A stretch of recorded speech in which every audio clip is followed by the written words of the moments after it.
Red Island. Red Island. Tuwan. Tulog si Tubi.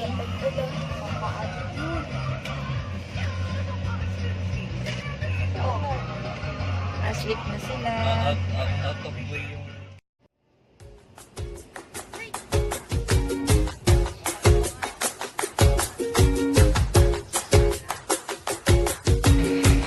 Hi guys!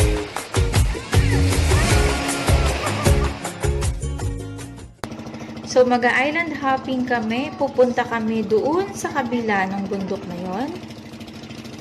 That's our first destination. So yung natatanaw nyo na yun, doon kami nang galing. Ayan. So yun yung mga kasama ko. Co-teachers ko sila sa Kaanawan National High School. And then, that one, ayun yung sa kabilang isla, gawing left side. Pupuntahan din namin yun mamaya. So dito muna kami. So, yung unang makikita namin doon ay puro rocky mountain, cave, ayan, mga nakakatakot. So, please keep on watching.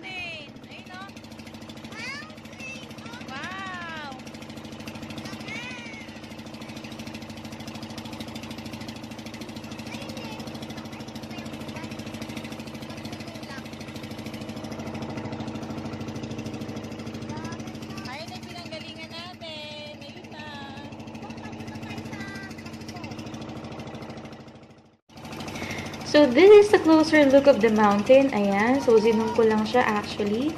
The sky is very relaxing. Ayan. So, sky blue. Also, the water. Very calming.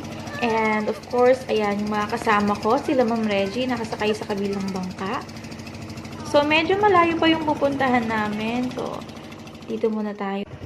So, eto na po yung nakakatakot na part. Actually, iba yung kulay ng tubig. Ayan, yung Rocky Mountains. So, may mga butas-butas yan. Ayan. Puro rock po lahat yan. Even the water, tingnan niyo po, medyo nag-dark yung kulay. So, medyo natakot po dyan si Babong. Ayan, yung sa part na yan. Actually, the time is siguro mga 8 o'clock in the morning. Kaya, ayan na po yung araw. So, nakikita po natin. Ayan. Still very relaxing pero medyo merong creepy side tong part na to ng island.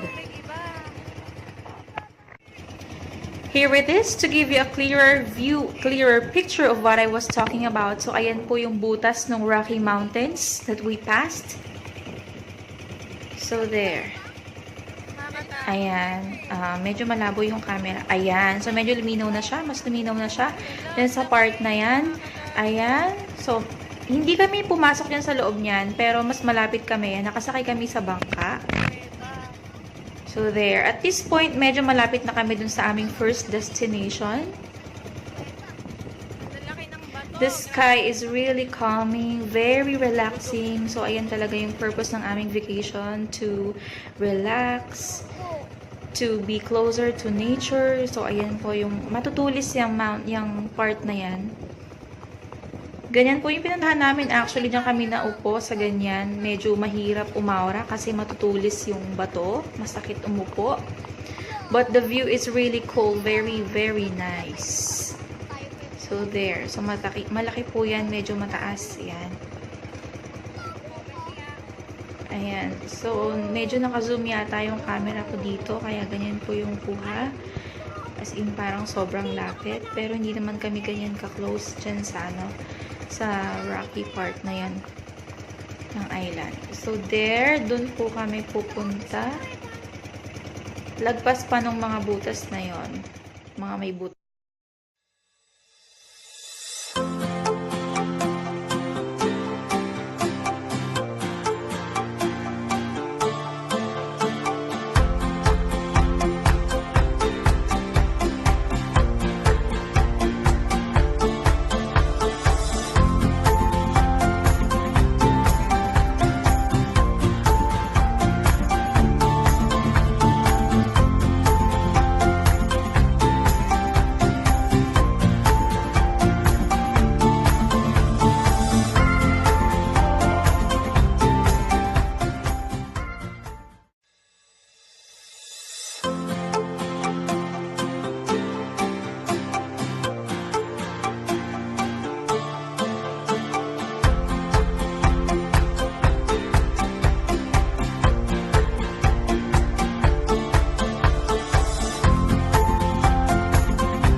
Sobrang linaw, sobrang babaw lang ng part na yan. Medyo mabato, pero hindi naman matutulis yung bato.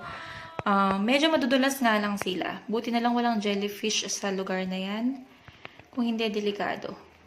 Ayan. So, may mga island pa rin na natatanaw, pero hindi na namin yung pinuntahan. That adds actually on the beauty of the nature and sobrang ganda.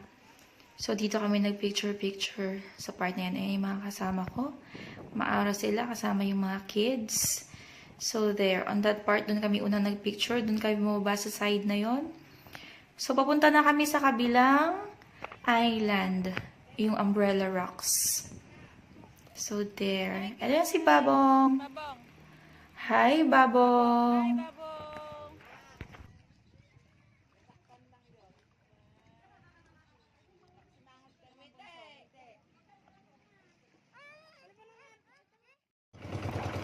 So, we are now on our way to our next and last destination. Sabi nila pupunta daw kami dun sa part na maraming isda, pero hindi na kami nakapunta. So, dito na yung Umbrella Rocks. Para siyang mga kabute na malalaki. So, yun. Let's see.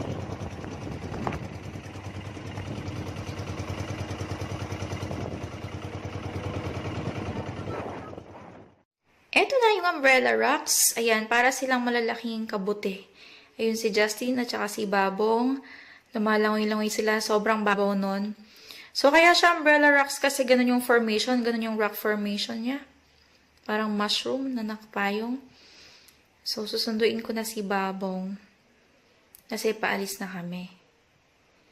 Thank you so much for watching. Please keep on watching to see our pictures here at Abagatanen, Agno, the hidden white sand beach in Pangasinan.